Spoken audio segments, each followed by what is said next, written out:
এয়া নতুন সময়ৰ টান অসমীয়া সংস্কৃতিৰ স্বীকৃতি প্ৰতিগৰাকী অসমীয়াৰ আজি গৰ্বিত মন উদ্বেলিত প্ৰাণ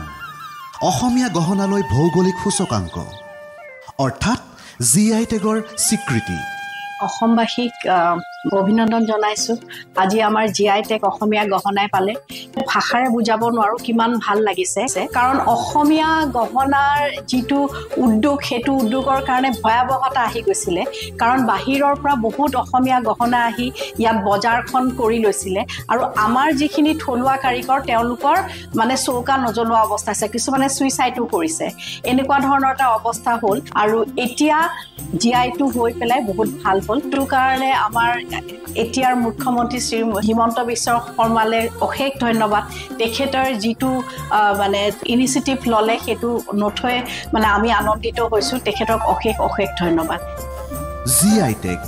ঐতিহ্যময় থলুৱা উদ্যোগৰ ভৱিষ্যত সুৰক্ষা অসম আৰু অসমবাসীৰ স্বকীয়তাৰ ৰক্ষা